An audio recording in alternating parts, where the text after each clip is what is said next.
What's up, guys? Welcome back to the channel. Here we are with another reaction. In this we have I was amazed at London's Imperial War Museum. Another solo adventure from Adventures in Naps. Y'all make sure y'all go check out her channel. Make sure y'all go subscribe. She puts out great content. And I'll link her original video down in the description.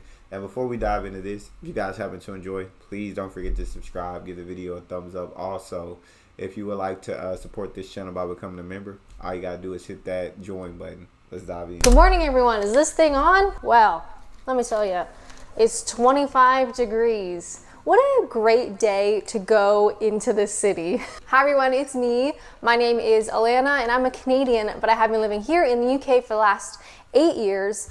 I love museums, and maybe you do too if you've clicked on this video, but I realized that I've never been to a museum alone, which is kind of wild. In the last couple of years, I've really tried to be more comfortable doing things on my own. I think it is a superpower. I am always in awe. I'm always jealous of people who can go out and just do stuff on their own by themselves. And so today we are going to do it ourselves.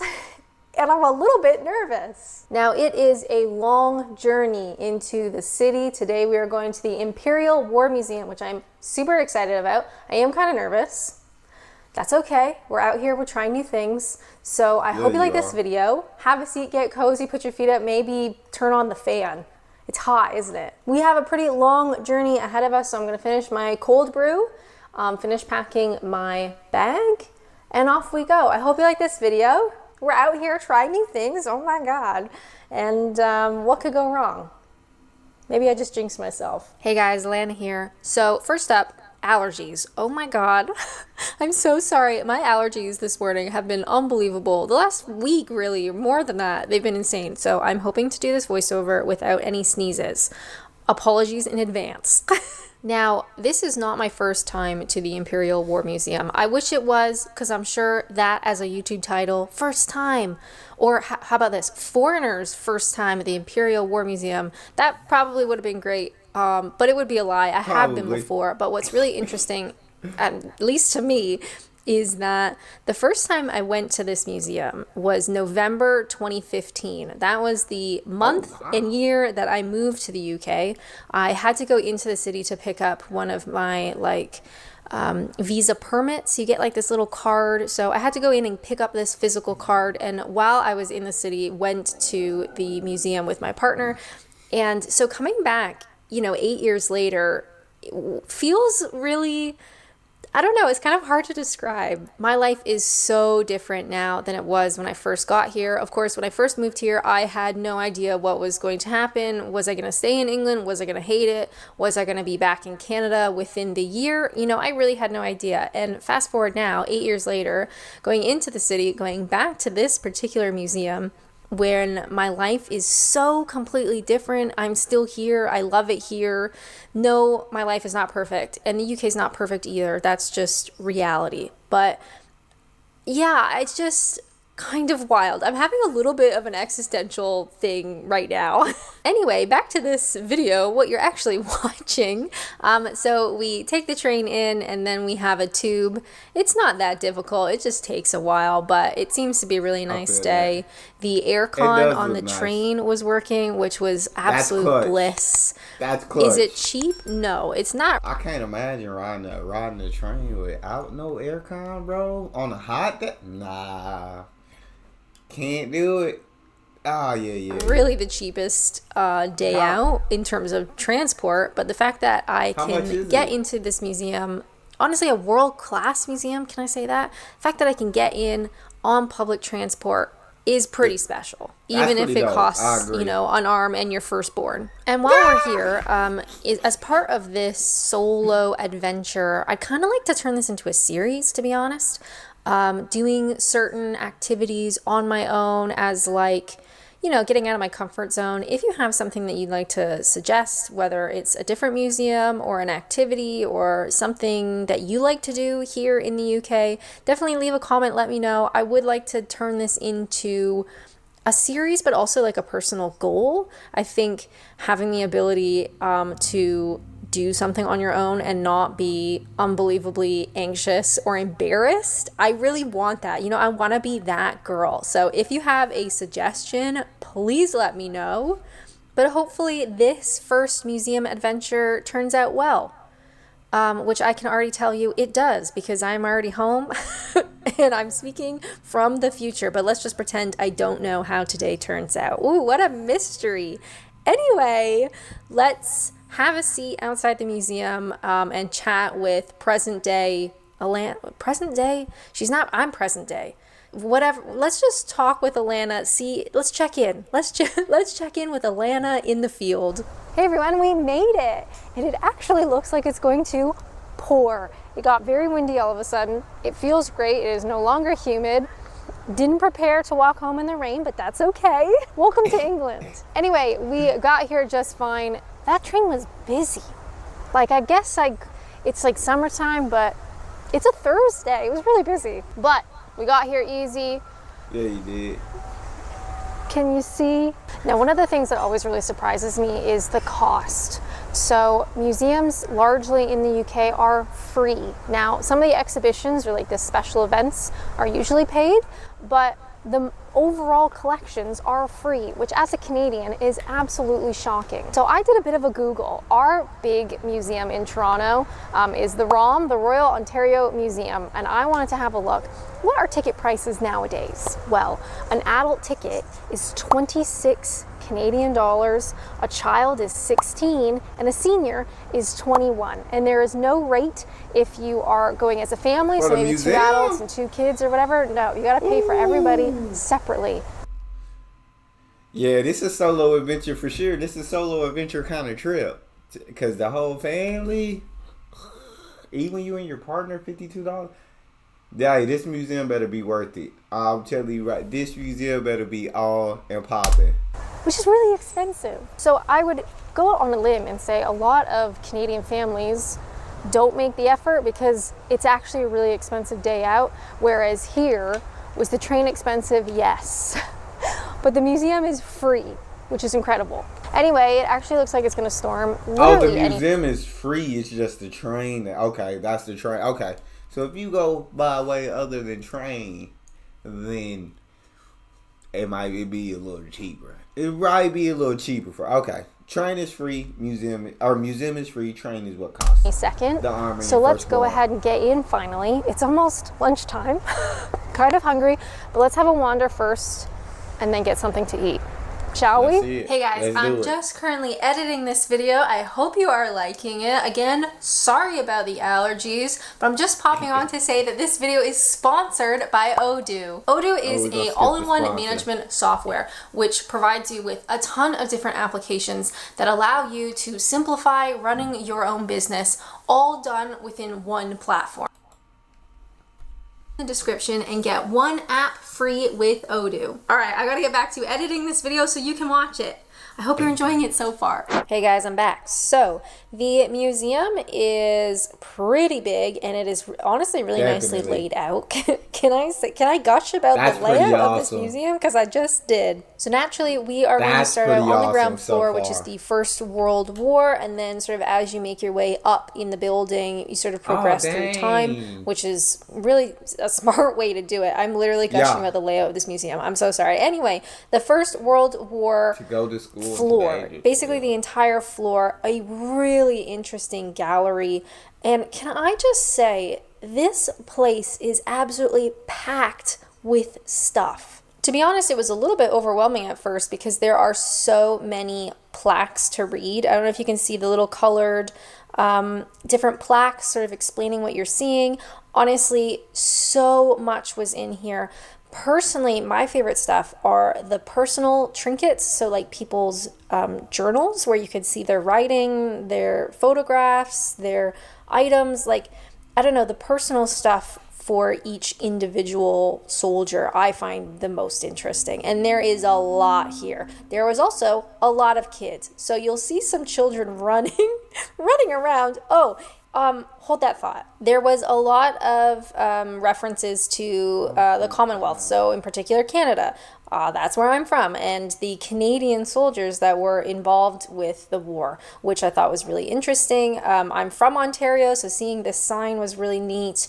This floor also covers quite a lot in terms of the use of gas. So, of course, gas in warfare in World War One was really surprising, and it was something that was very new. So there's a lot of stories around the use of gas, and honestly how terrifying it was because we hadn't seen that before. They also had a leather glove that was shrunk by this poison gas, which I thought was really interesting. You could see, this adult man's glove, the size of like a child's, and how gas interacted with not only the soldiers, obviously, but all of their equipment, all of their clothing. Just really fascinating, and honestly not something that I had really thought about before. But honestly, you could spend really your whole time in this one exhibit. The amount of artifacts and personal stories, interactive bits, weapons, uniforms, like all of it. There was a lot. And a lot to take in. So I know we're kind of like glazing over stuff and you're seeing things without knowing what it was. And I'm so sorry. That's probably really annoying. But all I can say, it was very interesting, very eye-opening. I don't want to say fun or cool because we're literally talking about a world war. But it was a very, what's the word we want to say, engaging exhibit. Really, I feel like history though in itself is just fascinating to learn about. There are absolute atrocities in history. There are absolute tragedies. There's evil. There's so much of that within history. But history in itself, I feel like I don't know. I'm fascinated learning about it. Not that hey, I'm excited like she said. Not excited about World War One. Not happy that it happened. But I am fascinated by history and by how World War One was fought. What kind of weapons did they use? Like in World War Two, I saw some of the rations that the UK were on, and I was like absolutely mind blown like by these rations, and was like, but people were making it, and everybody was doing their little part. Every single citizen was doing their part, playing their role in order to help the British defeat Germany. And when Germany decided, hey, you know what, we're going to leave them Brits alone and we're going to go over here to Russia, that was Hitler's first defeat. And so it was, like, amazing to see that. So it's just really cool to see, like, what led to how certain countries came out on top. Or, obviously, like I said, atrocities were performed. I would never, ever say the Holocaust was an amazing thing or was fun or exciting to learn about. I would never say that because there's so many people that lost their lives.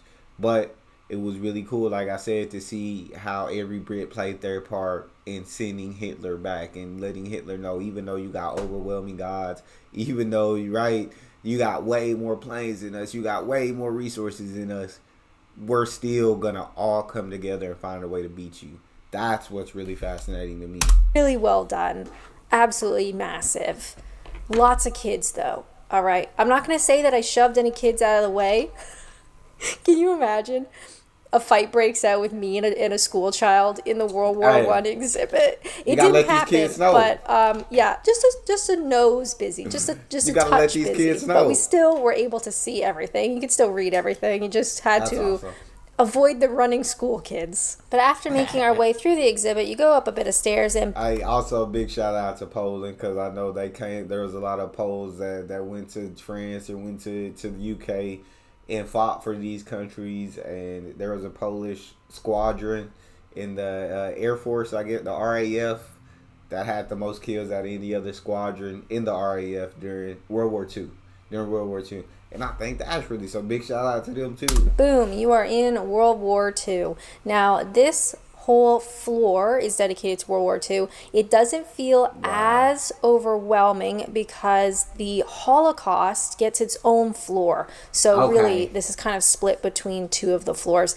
Either way, this section was unbelievable. And there was also a lot of focus of what the war meant for everyday people, how it impacted the UK as a culture and as a society, just, regular civilian life as well. And there is even a section that replicated a traditional home. So that bit's coming up. You can see like a little shelter, what a shelter might have looked like if you were in the UK for this time period. And I think many people watching this might be something that you have actual memories of, which is wild.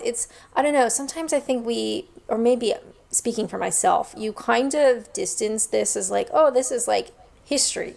But it's actually quite recent modern history. And even though I am Canadian, obviously, I don't know if you know that, I'm Canadian, and I didn't live in the UK during World War II, nor was I alive. My grandfather fought in D-Day. So there is that sort of close connection to this war. He would have been, like early 20s, which as a 30-year-old, I cannot even imagine. That's crazy. Yeah, can't even Grandpa. comprehend what that must have been like. But this whole floor, this whole World War II exhibit, really well done. Again, you can see the combination of items. This was a Winnie the Pooh gas mask. No, sorry, not Winnie the Pooh. Mickey Mouse for children. I can't even begin to understand what that must have been like. So a lot of focus at all, not only on the war.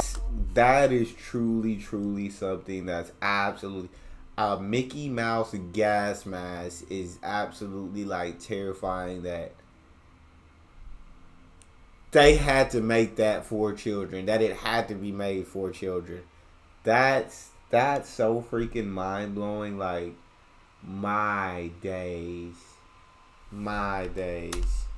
But also of the British people and of the civilians and what that would have been like. I know we have to glaze over a lot of the stuff here. I mean, you could spend all day just reading out the plaques, but this in particular is something that I wanted to point out. It was that crews decorated their aircraft with art to boost morale. And this one in particular, you'll see, has Disney characters, which I thought was really interesting. But then below it says, crews were expected to complete a tour of 30 operations. By 1943, only 1 in 6 men survived their first tour, and only 2.5% survived the second. So at first you see this really cool art, they're decorating their ships or their aircraft rather, and then you keep reading, it's like, oh yeah, only 2.5% people survive. Like, incomprehensible. So after this floor, I was getting pretty tired and hungry. So much here to read and experience. I know we've kind of glazed over it. I can't recommend this place enough if you are interested in this type of history in any capacity. It's just unbelievable. So normally I don't really like eating at museum cafeterias because it's usually really overpriced and not that good. But where I was kind of pressed for time, and I was just by myself, I thought, you know what, let's head downstairs to the cafe and have something to eat. It was busy and I panic ordered. I ordered a chicken Caesar ciabatta because I thought, can't go wrong with that, right? What is but a I ciabatta? was wrong because have a look at this sandwich. What is a ciabatta? I don't even want to tell you how expensive this was. Have a guess. If it's anything over 10, this was £7.50. No way. If it would have been over 10, I would have went crazy. But there's no way you're charging me £7.50 just for the sandwich. That Coke better have came with it, and I should have got some chips. But then again, you are in Imperial War Museum, so they're going to upcharge it a little bit. So actually, I do understand it, but when you look at the sandwich, it look a little sad. It don't look £7.50 worth. But I mean, at the end of the day, you're hungry. You got to eat. You got to fuel the body. So I wish that was a joke. Like I mentioned earlier. Sandwich. Oh, the Coke didn't come with it. The sandwich alone, £7. The next floor up is dedicated to the Holocaust. So you are not allowed to film. I wouldn't want to film there anyway. It is really shocking, very blunt about what happened, photographs of what happened, like really, yeah, made me cry, to be completely honest. It was really heavy. I absolutely recommend it, of course. Not for the faint of heart, but I think everyone should go through it. It was really well done and it was very tough. You just like imagine, and you can only imagine, and I'm sure your imagination couldn't even fathom what it was like unless you were actually in the shoes of one of the Jews who were put in those gas chambers, or who were forced to work all day and night, who were starving, who slept in these ridiculous conditions, who were beat, who were tortured, who were nothing but skin and bones, like, and they were put in these camps because of the ideology that someone thought they were superior, and that thought that their race and their people were superior. And that's just absolutely like, and millions of people died of this, millions and millions and millions of people. And when you think about that,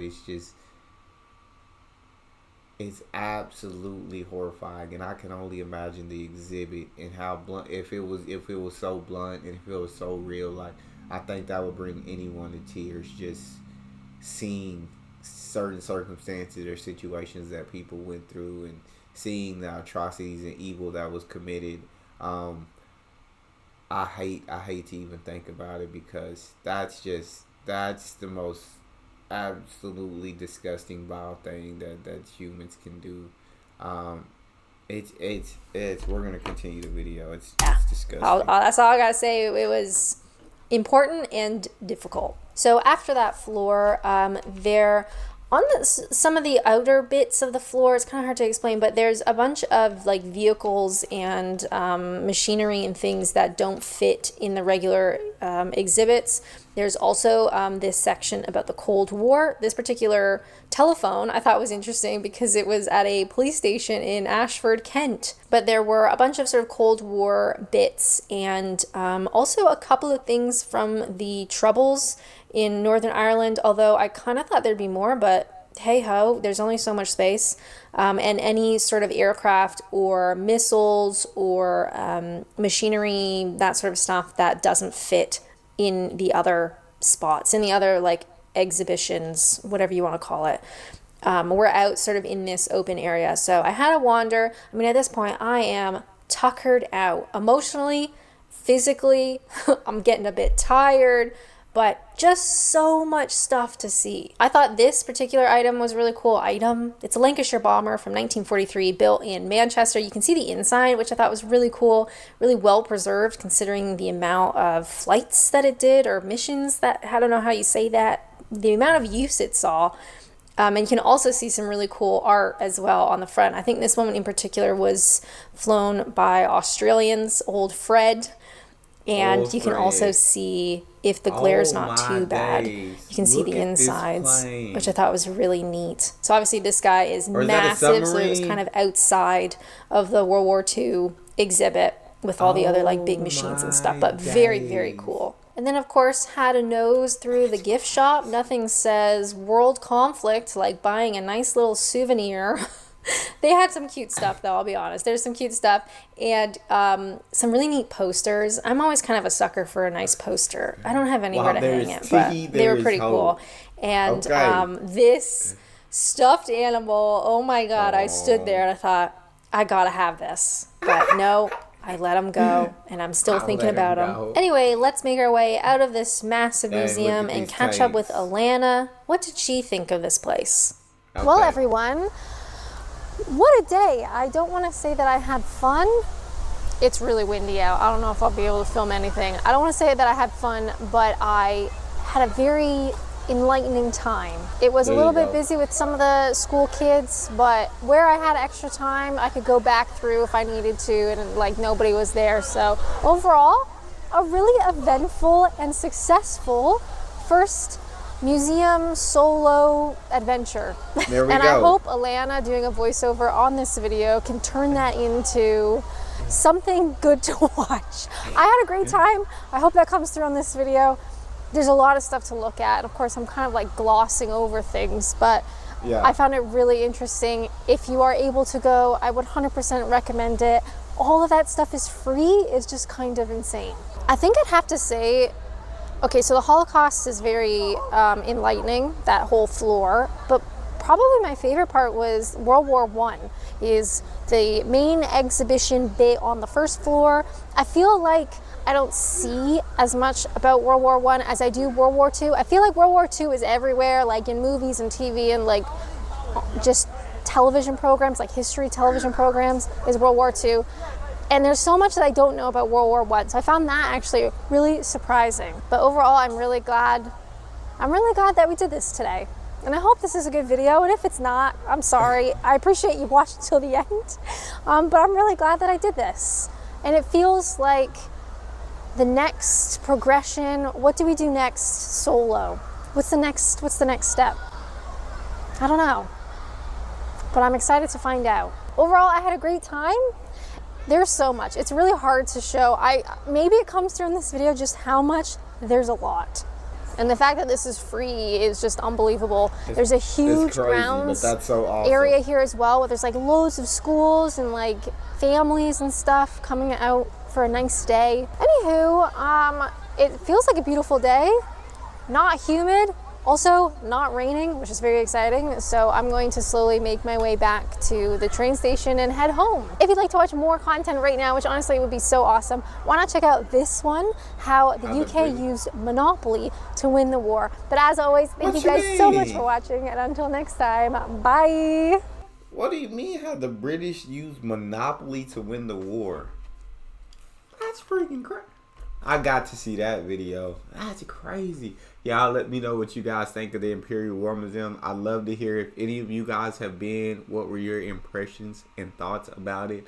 Although, obviously, I've never been myself. And hopefully I get the chance one day. But even if I don't go in to get to go in person, it's cool that I got to go with Atlanta in this video.